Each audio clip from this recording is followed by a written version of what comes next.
Luca Nation, welcome to episode 660 of Lucas Tigers and Bronzo My. I think you guys are in for a treat because Woo! I Cade's like been in the treats. city all day.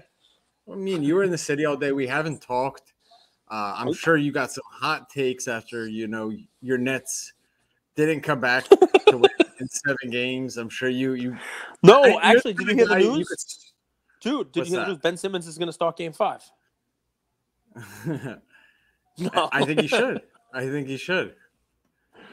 Oh, man. Listen, you know what's amazing is I think if you're a Celtics fan, that series shows you the blueprint for how to possibly beat the Bucks. And basically, it's let Giannis score 40 or 50 a game and clamp everybody else. Like, realize you're not going to stop him. Teammate of the year, Drew Holiday. Don't let anybody. Well, I mean, Drew Holiday. Don't let anybody else beat you. Like, Durant scored 30-something points last night, or whatever the heck he had. And it didn't matter, right? They were never really in it. And I think that's kind of the maybe the secret here. Maybe that's the secret sauce for the Celtics. Real quick, a lot of you guys have already messaged me. I am accepting cards. We are accepting cards for the SGC submission. You can go to our Instagram page, 9170 Glades Road, number 135, Boca Raton, Florida, 33434. That's the P.O. box. You could always send cards there. It's $25 flat. Thinking like the 20-day turnaround is right where we're estimating, even though they're coming in way, way, way before that. Text me 215-519-9154 or email me at IamAndrewGoldberg@gmail.com with any questions. I'll always answer. Just wanted to make a quick little public. Not to mention, because people for those of you who sent in cards to us, the many of you that sent in before Andrew got down to Florida and announced the white glove service and the $25, the multitude of you who sent in at the $30 per card, you will also be charged $25 per card. Thanks. We're not charging you $30, even though you sent it in at $30. We'll be charging you $25 per card. This is how we roll, man. Thanks. You know what I mean? This is how we roll. So it is what it is, man. This is treat everybody fairly. Speaking of Whatnot show yesterday, we had a hell of a time on the breaks. Let me tell you, some great cards came out of there. So if you haven't joined, we got new people joining. Lots of people following Luca Nation on our Whatnot show. What did you pull?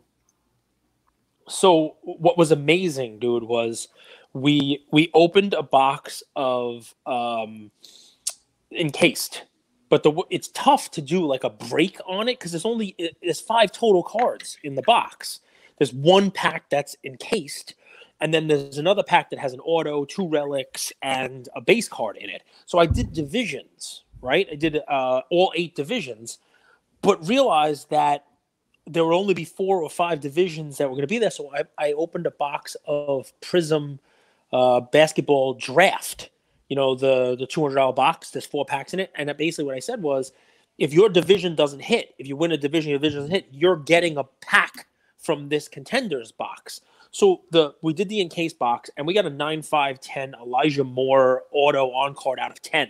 The Jets receiving rookie, which, it's not, you want a quarterback. We didn't get that. But what was amazing is the 4 people who got packs, one pack was better than the next. There was a Jalen Green, the Brilliance, those really cool, like black. And there was a gold wave version of it's numbered to 13, the Jalen Green Brilliance. In the same pack was a Jalen Suggs purple ice base and an Evan Mobley hyper auto. Autograph, Prism autograph.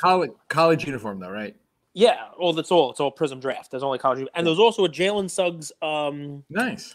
What do you call it? The stained glass, which is sick looking too. Yeah, we can put some pictures of these, and that was really nice. Then we opened a contenders box, and we got a Davion Mitchell rookie ticket auto out of 99 with his jersey number 15 of 99, like a really sweet, pull. So people were just getting, people get in the contenders box. Another pack had a gold wave out of 10. I mean, it just kept like every pack was like better than the next, which is good because, the thing we don't love about breaks is we don't want anybody to kind of leave feeling skunked. That's right. So, we start everything at $1. We wind up losing money basically on almost everything we do. Definitely selling below retail price. But so people can't get stung too badly. But yeah, even then, it's like, all right, you're getting some free stuff. Some guy, new follower, JD, said he was a Nugget fan. I ran over and grabbed a Aaron Gordon rookie that I had in my my stack over there at the table. I threw that in for him. I'm throwing some more Nuggets. So we have fun, guys. As a matter of fact, just a little heads up, I may try tomorrow evening to do another Whatnot show if I get the Bowman NFL draft. It's supposed to hit. So that's college uniform Bowman. So like a Topps brand of football for this coming draft, right? The draft is on Thursday. Maybe we'll do a little football draft, a little football opening or whatnot either today. I don't want to compete with the draft. But, let me ask you, when you were collecting growing up, who was a prospect that you were chasing that was a can't miss prospect that you thought? What sport? And they missed. Doesn't matter. What sport? So baseball, there were a lot of guys in the late 80s, early 90s. Phil Nevin in 92 was he was the guy who was ahead of Jeter, and he wanted to be a Yankees coach. He was on the Astros. 1991, Todd Van Poppel was a crazy pitcher for Oakland that everybody was after. Scott Erickson was a rookie everybody was after in Upper Deck, also a pitcher. So that's baseball. That's just from when I was a kid collecting. Those are the guys. Greg Jeffries was a huge. He came up with the Mets 1988, and everybody wanted his cards. And now he's signing autographs at the East Coast National because he was good for a little while. But now, he was there. He was there. Yeah, he was there. Let's see. So football. Wow. I mean, the 88, 89 draft, I guess is what it was. The top 5 picks. Number 2, I've talked about this guy. His name was Tony Mandarich. He was supposed to be like a great offensive line prospect. He was drafted. The top 5 was I'm not going to get the order right, but it was Troy Aikman, Barry Sanders, Deion Sanders, and this guy Mandarich. He was drafted ahead of, I think, both Sanders. So talk about a bust, right? Somebody who was supposed to be awesome, in that same draft there. I'm trying to think football, who was a prospect? Brian Bosworth came out. I think he played Oklahoma. He was the guy who had the colors in his hair and stuff. He was and Bo Jackson came out. I think he played the for Orange Seahawks. Bowl versus Miami. Yeah. And he did not turn out to be anything spectacular in the NFL. That's just, as a kid there. Football. Let's see, basketball. So I guess when I was collecting, one of the biggest, and it's a sad story because he kind of disappeared from public life and he's back now. Guys, take a look at this story. All right, you might not even know this guy's name, Harold Miner. Right, so Harold Miner played for USC in 91, 92. He was one of these guys who was very unassuming, but he could dunk a basketball like nobody's business. And because he could dunk a basketball, he was nicknamed Baby Jordan. Came out and won the dunk competition, I think his first 2 years in the league, and had cool cards. Look, there's an Ultra Nicknames card, Fleer Ultra called Baby Jordan. Nicknames Baby Jordan. You can take a look at it. He played for the Heat. I forget if he might have been drafted number 12 in the 92-93 draft. Real good player, but just never caught on in the league, never developed any kind of skills. Was a hell of a dunker for a little bit of a small kind of guy. And then left the league, made his money, and just disappeared. I think he was just a dad, raised his kids, and it was one of those things where is Harold Miner today? Baby Jordan. You see any of his cards? You want to pull up a Ultra Baby Jordan nickname card? You probably find one. It's a cool card. Or you could pull up a little YouTube video of Miner in the dunk competition. He had this really cool one where he dunked it over his head, dipped it down between his legs and then dunked it over his head. Harold Miner. That was one guy I eBay is being weird. eBay won't let me sign it. Won't let me look at cards without entering my password. I'll talk about some other guys that I liked. Yeah. I collected. I mean, Eddie Jones was good. He wasn't a prospect, didn't pan out. He was really good. That's in the mid 90s already. I liked Latrell Sprewell. He had a good year. But these are not top guys that didn't pan out.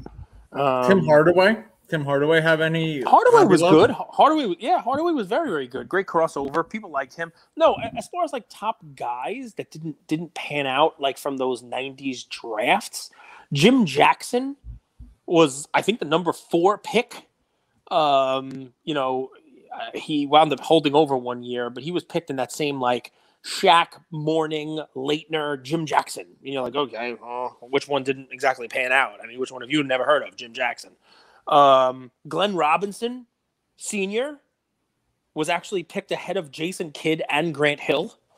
He did not pan out. Good enough player, but did not pan out. He was the number 1 pick. Yeah, he was a good player, but he wasn't Grant Hill or Jason Kidd.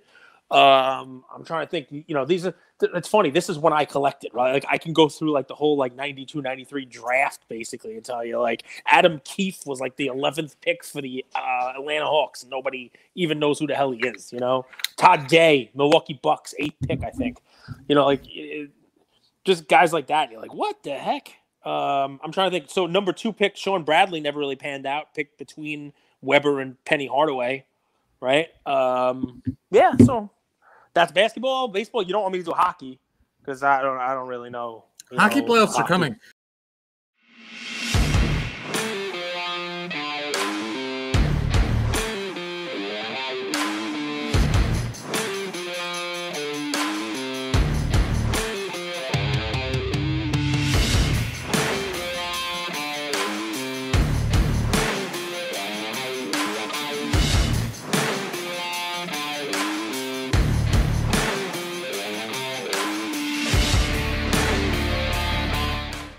Let's talk a little baseball. Mets, best record in the league. You have any? So we're about said that. 18. You said Dodgers. I said Mets. 13-5. Dodgers are 12-4. But we're about 20 games into the season. Overreactions. You're the type of fan that when the Yankees are a 500 team, you're bitching. Now they're 10-6. Are you happy? Are you still whining? No. I mean, they're winning the games they're supposed to win. Remember, the American League is very top heavy. And you notice that they did not even win the games they were supposed to win. They went to Baltimore and Detroit, and they wound up losing the Detroit series. That's not good because when you come back and play Tampa Bay or when you play the Blue Jays, those are series you might split like they did against the Blue Jays. They did a 4-game series and went 2-2. They have to win these games against a team like the Guardians, or that's not supposed to actually win. They're not supposed to do anything. I will tell you the one good thing about the Yankees recently is their pitchers have been fantastic. Even Garrett Cole's last game, because leading up to this past game, he was terrible. Didn't even make it 2 innings. But this last game, he looked like legit. Control of the fastball. It was the first time this season he had control of the fastball, and he could throw it 97, 98 with ease. That's what you like to see. Maybe it's getting a little warmer and that's going on there. But beyond him, Nestor Cortez has been like a revelation. This is a guy they lost to a couple of people. You can look up Nestor's numbers. He's been fantastic. The legend of Nestor Cortez continues. I mean, he went, I think, to the Pirates maybe, or to Seattle. I mean, this is a guy they didn't even protect in Rule 5, I think, twice. And he's having a great start to the season. And if the Yankees can pick that up, Luis Severino, yeah, right, yeah, dude, he's been their best pitcher. Severino's looked great. He was gone for a year and a half, and he's come back looking strong. And if they stretch these guys out, and are able to get them to go 6-7 innings, there was a shortened spring training, so nobody was pitching 5. Yeah, I would get excited about it because you only go as far as your pitching's going to take you. The Mets. Max Scherzer's the top of their rotation. I mean, and that dude is great. I mean, he's really good. The only difference now is the Mets are finding a way to support their pitchers. They previously hadn't been able to do that. Scherzer didn't get the win yesterday. They won 5-2, I think. He didn't get the win. He was in line for a loss, and then the Mets scored 5 runs in the 9th inning and won the game. Not for him, I don't think. But yeah, I mean, that's not the Mets usually don't do that. The Mets find a way to lose, not find a way to win. So who's your early season MVP? My early season MVP. Wander Franco's looked really good, man. It's very difficult to live up to the expectations that are being foisted on a young player. But he has looked good. Vlad Guerrero looked all right. But Wander Franco, man, like every time he turned around, he seen another home run. Stealing a base. 350. making a great play in the field too, which MVP, you got to give. Foul was right by the line when he actually caught it, but like halfway out in left field, running from shortstop, just full speed. Like video game style catch. It was impressive. He's looked the part. He really has. Wander's looked the part. Might be early to crown him an MVP, but early season, I can't think of many people who are playing better than he is right now. Trout's a little slow start. Yelich actually looks like he's playing a little bit better, not MVP style, but he's been terrible for 2 years. Wander, man, I've been impressed with Wander. It's cool. So I don't watch a lot of baseball, but I do listen to what you say, and you talk about how it's like a home run or strikeout league. Yep. You know how many strikeouts he has? He only struck out 5 times all year. He's it's a weird thing, man, because every once in a while a player comes up that has all the tools and is supposed to do this, but it seems like 9 times out of 10 the player doesn't do it. Whether it's Joe Adele, I'm not comparing it as Wander Franco he's almost like Bryce Harper style, like expectations. Like that's the last comparison I have. He's also a strong kid. Like he's 20 years old. He's built. He's really... Desmond Bain built. You know what I mean? Like that is now the standard. That is now athleticism at its finest. Just a stocky meatball. I'm just gonna. Yes, it's impressive what he's doing. He makes contact when he needs to. He moves the runners when he needs to. He's the prototypical Tampa Bay player, and he's looked real good. He has. All right, what else? I think what else? If you guys didn't get a chance to watch, it was just a joy of a game today. Manchester City versus Madrid in Champions League semifinals. You don't get these types of games often, Cage. 4-3. Listen, and it's unfortunate that Benzema had to take an L there with those 2 goals he had. I mean, the third one was the goal number 3 was a little kind of cheese ball. Who does that little like the fakey shot over the top of the goalie there? That's kind of like I don't like that. What Cage is describing is a penalty kick where you wait for the goalie to dive and you just like lightly chip it in. Yeah, that's kind of like Fugazi. But I mean, listen, the stars came out, right? Benzema had a great game. Foden had a goal in a great game. What's the other dude's name on Man City that I saw had a goal early in the game? Do you want me to help you or no? You can if you want. I mean, I'm not a soccer guy, but I did watch the game. You're not a soccer guy, but I do like when you go on your soccer spiel, so I kind of want to let you. But it was just a joy of a game. Foden scored a goal, right? I definitely saw that. I'm trying to remember their names. This might have been the first. De Bruyne, yeah, that's the dude. What I think is what's cool, the other guy? Vinicius was the guy on who. Vinny Jr. That was a sick goal. Vinny Jr. Dude, that was a nice goal. Yeah, that was a nice goal. There's a mosquito. Is he there with you? Oh, it's a mosquito. I was like, Vinny Jr. He's there with you. I think Vinny Jr. is someone to watch out for in the World Cup. You know what I'll tell you? This was like the best 2 teams. So it is nice watching that type of a game. I will tell you. For folks who might be listening who are like, what the hell is Cage talking about soccer? You might as well talk about like highlight. But if you're not a soccer fan, which I'm not a huge soccer fan, even though LAFC Gooner and a bunch of guys are like, you got to get into it. There's a bunch of different leagues. That's a game to watch. That particular game right there, a lot of excitement, a lot of goals. One team gets ahead, another team kind of comes back into it, and you're seeing entertaining soccer. Right, it's not boring. It wasn't there. There was action, and you could tell these are the cream of the crop. That are playing in that league now. So that I would tell you if you ever thought about like watching soccer or getting into soccer, that was a good game. That's a good game to maybe watch as like your first game. And if you hate that, you're not gonna like most soccer games. What do you think? Is that a fair assessment that I have? It's a good game, right? Dude, I love looking at Lamim's stories. Okay. He put a post. Well, I got lost in the stories. He posted a fat picture of Luca, and it was just hilarious. No, I agree with you, man. And I actually don't think that this is the best 2 teams yet. I think seeing Man City versus Liverpool in the final would be just a joy. It would be a gift. And that's what could happen. I'm not gonna be assumptive here, but it could happen. There it is. Killed you. Hey, you rescued it, and you're going to take it outside. No, it bit me. The mosquito did. What else, Cage? What else? What's on your mind? Did you do any extended bidding yesterday? No, I mean, are we done with soccer? Because, I mean, I would love to see Man City play against Liverpool, too, because I'm a Mo Salah guy. I know you're not. Their lineup, Sadio, and I'm always hungry, bite you, Suarez. Are you trolling? I mean, that's a good. No, I'm watching soccer. You are? I can't get enough sports. I watch soccer. I mean, like we talked about Mo Salah the other day. He had 2 goals in the game. I like Mo.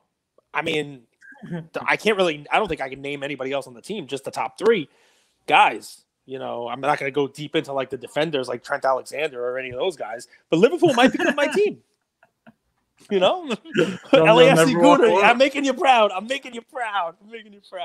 No, I mean, listen, I walked the show this weekend, and there are cases of just soccer. There are cases of just wrestling and UFC and stuff. Like it's fun. So I kind of want to learn it. I kind of want to have a team or know some guys or know the different leagues. I even posted in a story, Jason Kuntz, the OTIA sports guy, he had a story which was like, hey, the NFL worst team, the team that finished with the worst record in the NFL, should play the best team in the XFL. And if the NFL team loses, they get demoted, and the XFL team gets. And I got a lot of comments, even though it wasn't even mine. I was just reposting it, saying that, don't you realize soccer? This is what happens in soccer. Like it would be great. And I'm like, okay, it would never really happen because like the NFL owner would never take XFL money. It's just a fun thing to think about, but people like that in soccer, the relegation. And the soccer fans came out. It would be really cool. When the Super League happened, that was the biggest thing. Was every game matters, even at the end of the year, right? So normally you see like in the NBA, teams are tanking, right? Because they're going for that number 1 draft pick. Yep. But in soccer, what's cool is how much money is on the line for you not to tank. Correct. So it makes it interesting, and it makes the other, like the second tier division, that much more exciting because if they win the championship, it's not like they just win. They win a lot of money. They win TV rights because they're going to be in the first division. There we go. All right. Pelicans, Suns, 2-2 series. So I think it's 2-2 series. The team that wins a 2-2 is like 83% likely to win this series, right? So this is not for all the marbles, but just about all the marbles. So we have the Grizz, Timberwolves, and the Pelicans, Suns. Predictions, Cage? I mean, I don't know. Predictions. Let's see. Pelicans win.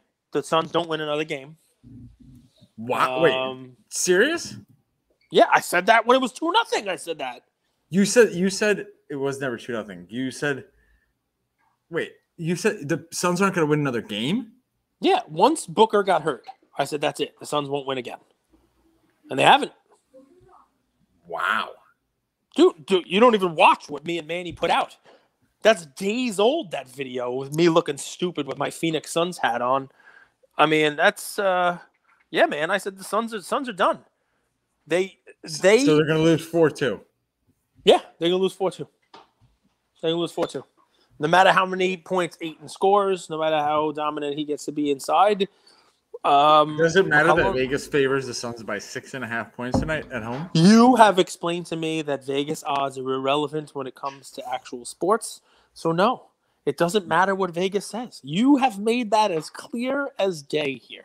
And right now, you have to feel smart because when we had that whole Vegas odds conversation, the odds to win the championship were the Nets.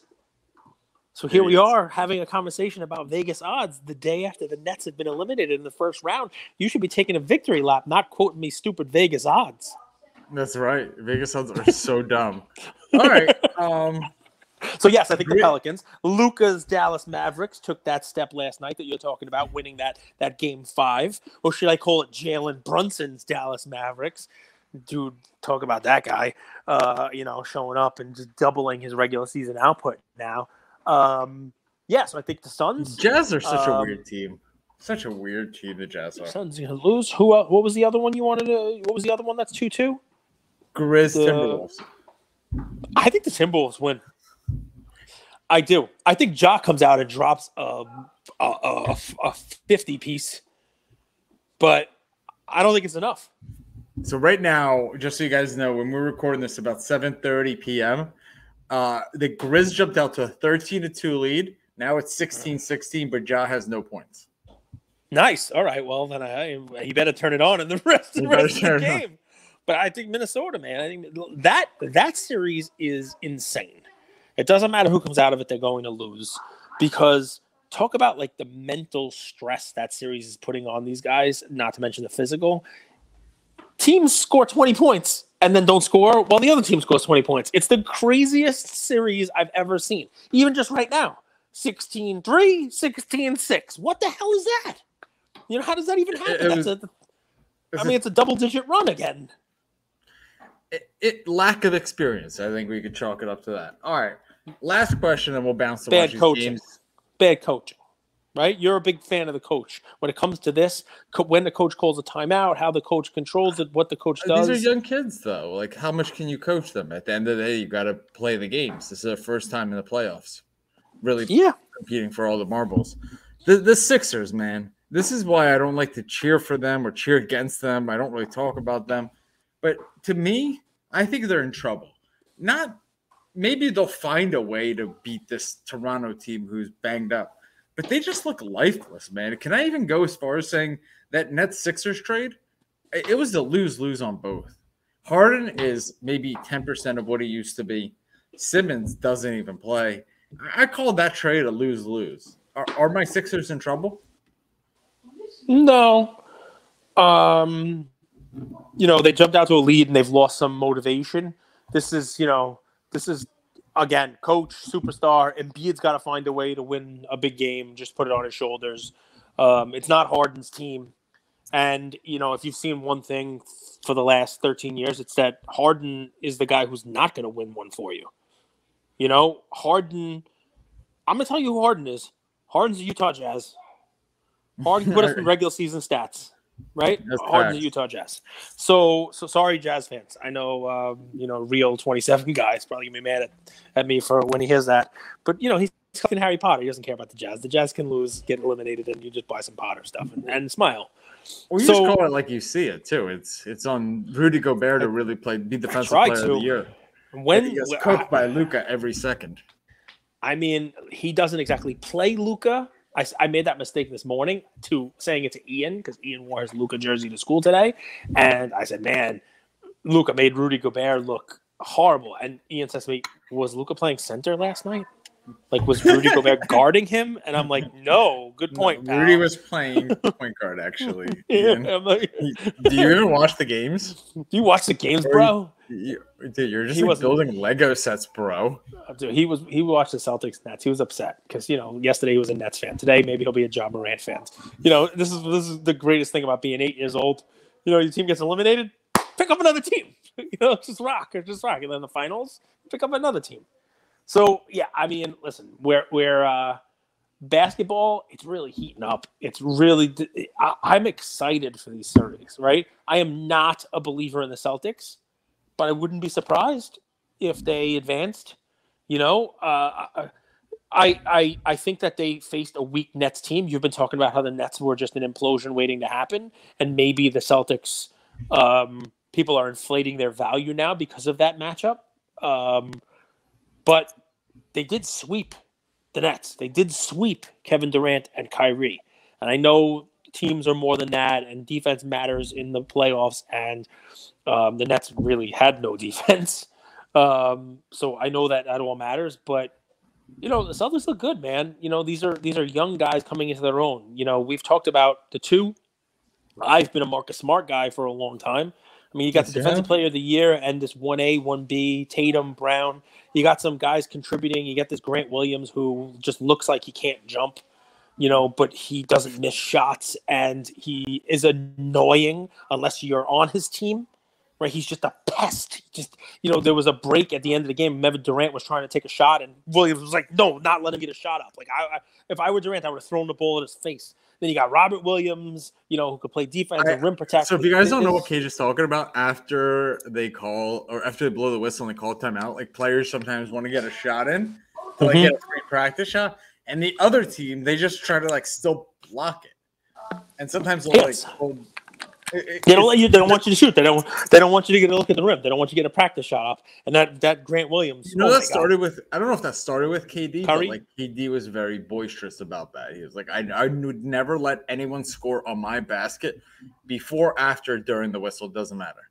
Doesn't matter. It's my basket. Well, then he deserves it. Then he deserves the pest. But anyway, the point is the Celtics. Like, there's depth there. I mean, even Peyton Pritchard plays a role. You know what I mean? Like they have depth. They have, they have a good team, which it pains me to say, because I just hate everything about Boston athletics. I love people from Boston. Love Boston Authentics. Great guy. Got to see him in Hofstra this weekend. But Boston sports. I'm from New York. I'm supposed to hate Boston sports. That's just the way it goes. I don't like hockey, but I don't like the Boston Bruins either. It's just kind of the way it works. Can't name a player on the team, but I don't like him. You didn't like Karim Benzema's chip? You didn't think that? I didn't. It was cheese. It was total cheese. You can't do that. Come on. I mean, you can. It worked. You got a goal out of it. But yeah, I mean, that's gutsy. No, not really. Not really. I mean, he had a good game. Yeah, Vinny Jr. You call him Vinny. His goal is pretty. Anyway. Lots of fun. Game could have been worse, by the way. I mean, that one opportunity with Man City where it went off the post, like about halfway through to like they could have really blown it open there. That was a fun one to watch. Anyway, not going to talk too much soccer. We'll lose fans. Basketball, I wouldn't surprise. Listen, this is part of what we talked about. Like, you wouldn't be shocked if, right? Look what's happening. Now, a 2-7 shouldn't be so shocking when the 2 beats the 7. But people are surprised, mostly at how easily the Nets were put away with a sweep. But here you are. You wouldn't be surprised if the Raptors won or the Sixers won. You wouldn't be surprised now. Luka had to win a game 5. These series now, they're becoming 3-game series. Mm-hmm. There's a lot of parity in the league. There has always been that parity in the league. But I think, even if Booker comes back, he's going to be hampered a little bit. The one thing that stands out now is when you start to talk about like the stars of the league, Giannis just stands tall above everybody else who's left. He really does. Now, don't get me wrong. Luka looks really good also. But he's also coming off a little bit of an injury, and I don't know whether or not there's any type of inside presence there that's going to be able to stop Giannis if those two were to play each other. But you talk about stars. Look, LeBron's gone, KD's gone, right? You don't have your Kawhi. You don't have your standard, playoff stalwarts. Kyrie's gone, right? Who's been there, recently, right? So. No Dame Lillard, right? No, I mean, just, you're it's a new crop, right? We're talking about the stars of the league, right? Tatum, Morant, Giannis, Tatum, Giannis, Luka. I mean, the Warriors are interesting because they are rounding into form, but Steph. I couldn't agree with you more on Giannis. By the way, that's a perfect example. People sleeping on Golden State. I just completely forgot about Steph. And they're gonna be slept on and forgotten about all the way to a championship until a championship game, because I don't think they could beat Giannis either. But Golden State, man, what do you think? Golden State? Depends Easy on if breezy Booker comes back. Because my prediction earlier in the season was Suns Bucks, and I still do. I really want to see a Suns or Warriors series because I think those teams. They work off of each other really well. Remember even the Clippers when they played the Warriors, because you had Chris Paul, who runs a beautiful offense here. You have the Warriors who have passive move. It's just I do want to see that. But I would agree. Health matters. Giannis stands above the rest, in my opinion. I hope you guys have been following because I've been talking about Giannis for some time here. Yeah, but if your card guy, kind of almost doesn't matter. Well, somebody reached out to me today. They started to get some offers on Giannis cards they've had up on eBay for a while. So people are starting to nibble a little bit, starting to bite. And of course, we're all fun little collectors. This particular individual said, I put it up for a full, and someone made me an offer of full ask. And I think I'm just going to delist it now. Because you don't want to sell it either. Because that's interesting. He made him an offer for less, so he's going to delist it. Yeah, so somebody contacted him and said, okay, you have this card up for $12,500. I'll offer you $12,500 off eBay. And he's like, I'm taking it down. Like, should I take it? And I'm like, what do you think? You think he gets knocked out by Boston? He's like, the hell with it. I'm keeping it. I think he's going to win a championship. It's a good problem to have. It's a great card. It was like a second year, year auto, a second year, like jersey auto. I think numbered out of 25. So nice card. But yeah, I mean, the point they're making there is, Andrew was saying that Giannis is great, and I'm saying it doesn't matter because it doesn't impact his cards. But if we're seeing this ancillary data that people are now starting to buy his cards, great.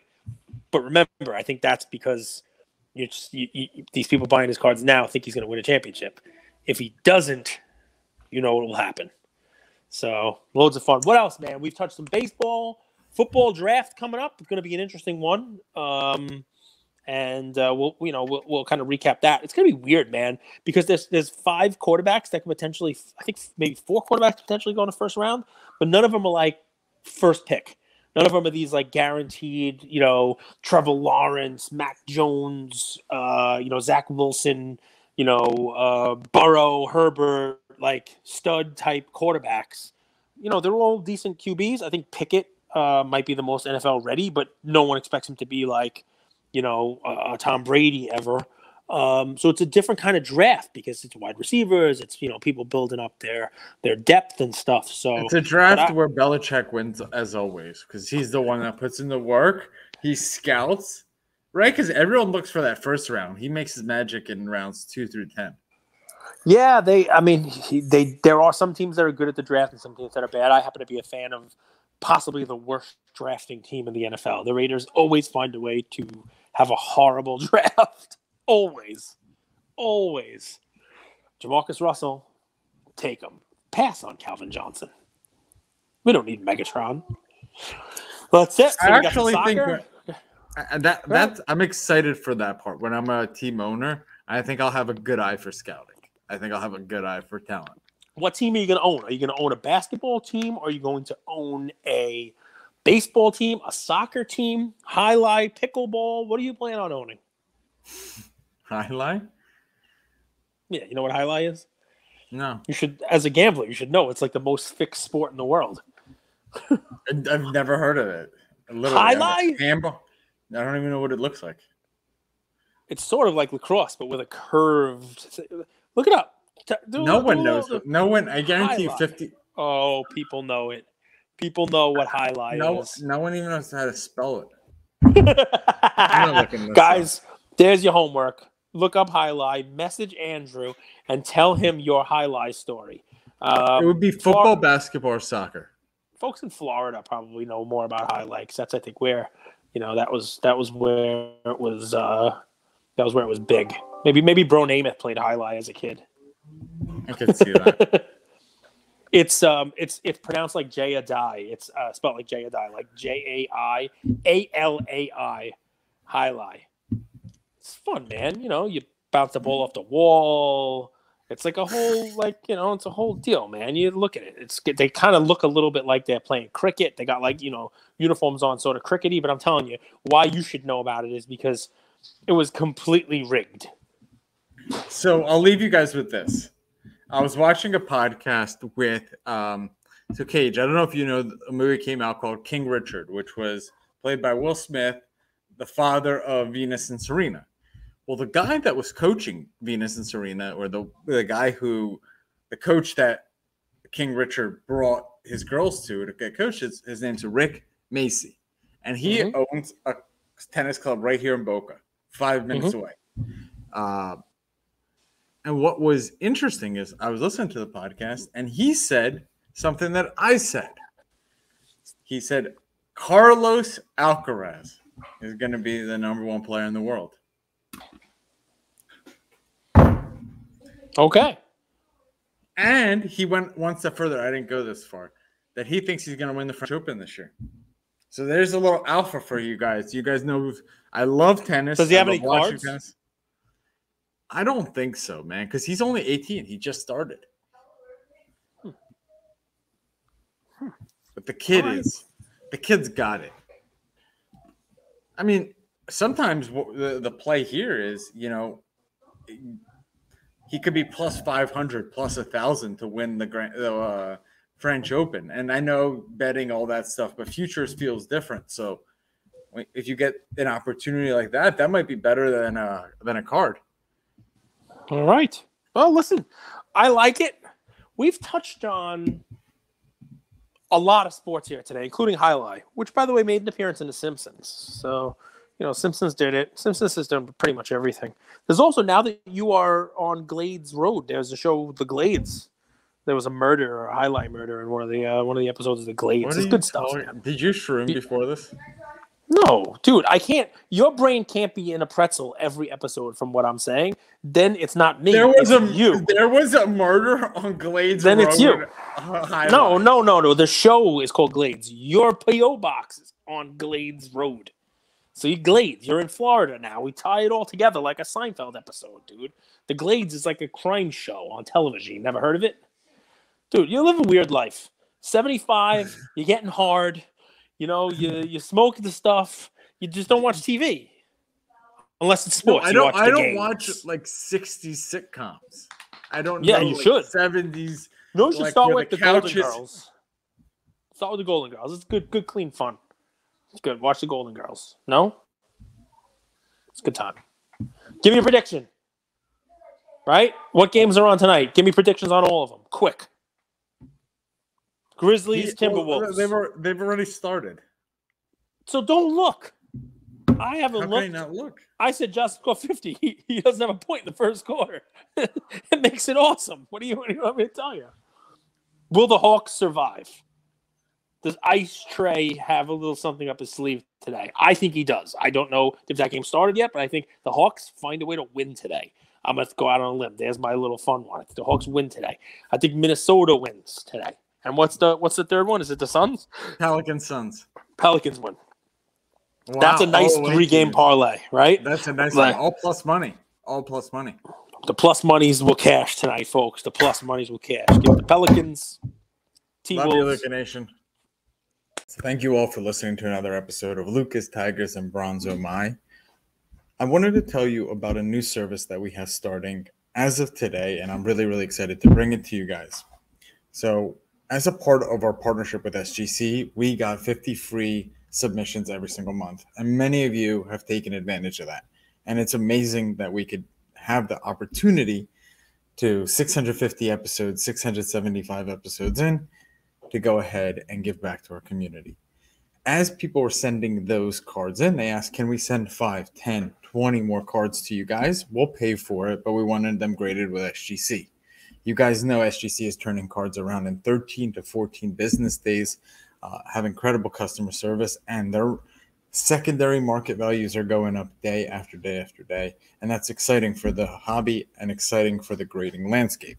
So we didn't want to just rush into it. We wanted to do it right. And what we did was I relocated here to Boca Raton, Florida. I opened up a P.O. box maybe 5 minutes away from SGC, and I will be hand delivering and hand picking up the cards. So you don't have to worry about anyone else touching your cards. It will be me, and I will update you every step of the way. So here's how it's going to work. I'm going to personally pick up the cards from a P.O. box, prep them, new card saver, new penny sleeve, and deliver them to SGC every single Tuesday. Why Tuesday? Well, it lets the stragglers over the weekend come back through on Monday and gives me a day to prep, and it basically gives SGC the entire week to work on grading those cards. Once your cards pop, only then at the end of the process will you be paying for the service. It's $25 per card, simple as that, and the turnaround times have never been faster.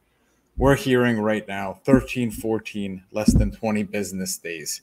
So there it is, 9170 Glades Road, number 135. Is the P.O. Box in Boca Raton, Florida, 33434. 9170 Glades Road, number 135, Boca Raton, Florida 33434.